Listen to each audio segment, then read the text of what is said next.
Welcome back, Arbor League, and as we come to the end of the season, we are usually accompanied with the rebalance or addition of moves. A few were released, as seen in the graphic on my channel, but what I thought we'd do today is take a look at Pokemon that could use it. Like a what-if scenario, maybe turn it into a series if this one gets popular, and if it does, maybe the traction will allow to plant a seed in Niantic, so to speak. So like and subscribe and turn notifications on to get this video seen by Niantic, and let's take a look at Mudshot Torterra.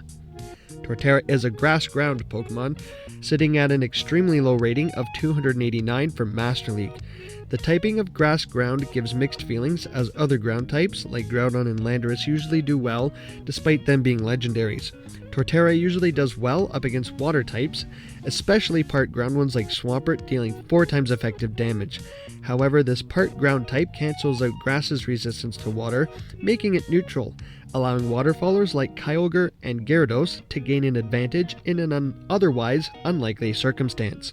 Torterra is also not the bulkiest and is stuck with the fast move Razor Leaf, which deals heavy damage, so it relies heavily on fast move pressure, hopefully long enough to farm down. But Torterra is not even that attack weighted. Take the Kyogre match for example. Torterra only wins if we have Sand Tomb, which lowers the opponent's defense. The Stone Edge rating sits at 491 versus Sand Tomb at 639, a 148 point difference, so moveset is absolutely making a difference here. With the recommended moveset, we have a battle rating of 348. Replacing Sand Tomb, we move up to 391. We have to leave Stone Edge on for flying coverage, so we still need ground coverage. In the main series, Torterra doesn't naturally learn Mudshot or Mudslap, but it is able to learn it via TM. So let's hypothetically add Mudshot for energy generation purposes. Instantly, the rating increases to 430. We still win against easy claps like Swampert and Rhyperior and Melmetal, but Torterra starts picking up fairy wins like Sylveon, Zacian, and Xerneas. Even Togekiss, normally a very hard wall to Torterra, is threatened by the Stone Edge, or Mamoswine, usually dealing 4 times super effective ice damage, is going to have to start shielding Frenzy Plants. Although it does lose CMP, Torterra can win in the 2s. Ho-Ho, as well, even now fears the rocks, getting to moves quicker and potentially flipping Switch or grabbing a shield. Stone Edge doesn't quite KO Ho-Oh, but it leaves enough farm for something else in the back. While we're on this topic, is Rock Slide also too much to ask? So getting into the commentary here, these are picked and chosen battles, as I didn't want to lose too much elo. It is the end of the season, I didn't really care either. So we've got Water Double Grass here, baiting out that Garchomp, getting a shield with the Frenzy Plant, and we should have shielded that Sand Tomb. I know it's just a Sand Tomb, but we got farmed down, and now we have to come in with Gyarados here. Unfortunately, he's running Outrage, so now we're down 2 Pokemon here, trying to take out that Gyarados as well, and we come in with Melmetal's Hard Wall of Torterra here, although Melmetal does have access to super power that is neutral against us, but we're triple resisting these Thunder Shocks, resisting these Rock Slides, and I should have shielded this one because this is going to be the super power and it does a lot of damage there. And I've got 2 dead Pokemon, but we're able to get to the Sand Tomb versus the Melmetal here, getting another shield. Definitely going to shield this because we're just about dead, so we're going to have to shield in turn. It's saving 2 shields for Torterra, so this isn't looking too promising. On the bright side, they do go super power, try to catch on the Garchomp, give us a little bit of extra energy, but it's not going to help too much. They're down shields, and we're just going to have to shield up the super power. And now that they've lowered their defense, we will be able to get to the Sand Tomb versus the Melmetal if they don't catch. Build up a little bit of energy, and make this all go to waste. We have to bank on whatever's in the back Torterra can handle. So we're able to farm down the Melmetal, and their final Pokemon is revealed to be the Metagross, so this is not looking good. If we had Sand Tomb here, we probably could have thrown back to back. If we had the Mudshot, we would have gotten it to quicker, but we're not going to take that game.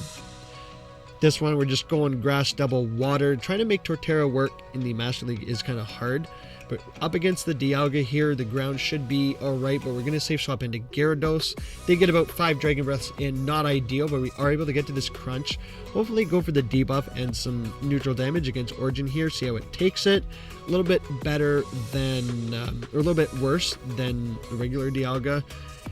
I find them about the same, like, fight me on that, but I have to shield up this resistant Iron Head here because we have to farm down the Dialga, but they have 2, and this is not looking good. We still have to deal with the second and third Pokemon. We're able to get a ton of energy on Gyarados here to see what they bring in, and it is going to be a Solgaleo, usually a positive match, but because we're so low on health and down 2 shields, hopefully they shielded the second one, hope that it's another Crunch and that they lost count. We didn't get the debuff and they didn't shield it up, so we're going to come straight away with Swampert here. I should have built up to the Earthquake here as well, but the water is neutral, so it should have gotten a shield, but they don't shield this as well. And now we're up against Groudon with no shield, so 2 ground Pokemon going up against each other here. Again, usually a positive match, we can 1 shield farm down, but they've built up to back-to-back Fire Punches here, and we're not able to even get to a Sand Tomb. So if we had Mud Shot, that would have been a better match, going down to a Fire Punch, and we just have to hope that we can get to a second Hydro Cannon here versus the Groudon, as they still have a shield. We're not able to get to the next one. We just have to see if this is the Precipice Blades, and it is, and they made it, taking us out, and we take that loss. Let's take a look at Torterra in the Great League as well. We can, with Razor Leaf, Frenzy Plant, and Stone Edge, so we can see that we still win up against all of the Mud Boys, especially Galarian Stunfisk, because everything is resisted there. Obvious hard losses: Talonflame, Skarmory, Lickitung, Annihilate is just a beast, and even Azumarill, water type. So, taking a look at the Great League overall, we have an average battle rating of 473. So we have 13 wins, 29 losses, and 1 draw. So even with a lot of Mud Boys, we're losing a lot of matches here. So we're just going to take a look at worst to best first. So obviously, yeah, we have the Flyers, Altaria, the other grasses as well, because of Torterra's part ground typing. Grass does do neutral damage. So of course we're going to have losses like Victory Bell, 4 times weak to ice, like Alolan's Sandslash, Superior, Medicham, Trevenant, Bastiodon. Even with Smackdown, Stone Edge, that battle rating is just awful. The Flamethrower is super effective onto the grass type. Bastiodon is tanky enough to take a bunch of Razor Leafs, as it is neutral due to its part steel typing. Mantine is a flyer despite it being part water. We've got Gligar, Clodsire, Charjabug. Even Charjabug being electric type, we still lose to that, as Exezer is still super effective against Torterra. We've got Dugong at the Ices, Defense Deoxys even with Psycho Boost and Thunderbolt. The counters and Psycho Boost was not up. Torterra's not the tankiest. And just sort of a disappointing wins. We've got Poliwrath, and now Poliwrath had Icy Wind, but Razor Leafs can take it down, maybe not after the Icy Wind debuff. So let's take a look at the best matches. Obviously we have the Mud Boys, the Lantern. Carbink is a good one, because now that it is coming into the meta, is a good Pokemon to have a counter for. And a lot of these, again, common. Poliwrath, Jellicent, Stunfisk, A9. Good matchups and main metas. So now we will go back to here, and we will go to the fast moves, go down to custom, start typing in Mud Shot, and it's already there. Now we battle, and see the average rating actually goes up to 504, where we have 19 wins, 24 losses. So we still take a few losses, but I guess we pick up that draw that's no longer a draw anymore. Taking a look at the best to worst, we still have the Mud Boys and Lantern as the grass types. We have the Bastiodon match. We actually win now because we have Mud Shot. We are able to get to charge moves quicker. The Clodsire match gets a little better. We still win against G-Fisk, Poliwrath, Jellicent, Swampert as usual, and now we pick up the Charjabug win. So wins that we would otherwise lose, we have started picking up. Alolan Ninetales fears the Stone Edge. Defense Deoxys got a little bit better. Red Steel was always going to be there. Umbreon got a little better. And we still take these losses like Pelipper, Poliwrath, Cresselia, Annihilate.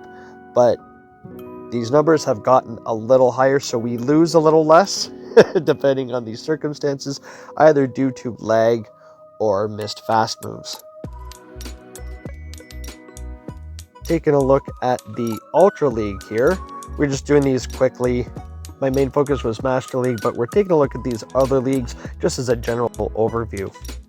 So we have a battle rating of 413 with 11 wins and 28 losses and no draws. Very similar wins. We have a Greninja, Ampharos, we have that win, Granbull, Alolan Ninetales is pretty good, and Steelix. Yeah, so we start getting lower after that. The Cresselia's, Gallipods, even with Razor Leaf, doesn't look too great. Swapping over to the worst to best, we have obviously the Fire Flyers, the Dragonite, Virizion, another grass type because of the Leaf Blade doing neutral damage, also the Sacred Sword and getting stabbed. Giratina was always bad, Guzzlord, yeah, all the dragons. So lots of pretty meta picks here that we do very poorly up against. Coming back up here, changing that Razor Leaf to Mudshot, rebattling, and we instantly increase to 474. So again, 18 wins, 21 losses. We just lose a little less. So Torterra, not the bulkiest. We still lose to Alolan Ninetales, Charizard, Virizion. Everything's resisted against Virizion. Trevenant, we still lose. Annihilate, Pidgeot, Gallipods. We just lose a little less. Gallipods, everything's resisted, minus the Stone Edge. Going best to worst here, the Ampharos jumps up a little bit. We are triple resisting the electric moves. Trailblazers neutral, we still take the Mudboy wins. Obstagoon we gain. Cresselia comes up, even Talonflame. Look, 600. We beat Talonflame if we have Mudshot, Stone Edge. And Gyarados, Defense Deoxys, Umbreon, Alolan Ninetales, Steelix, some pretty heavy hitters. Even the Tentacruel match flips. And the Alolan Muck because of the ground typing.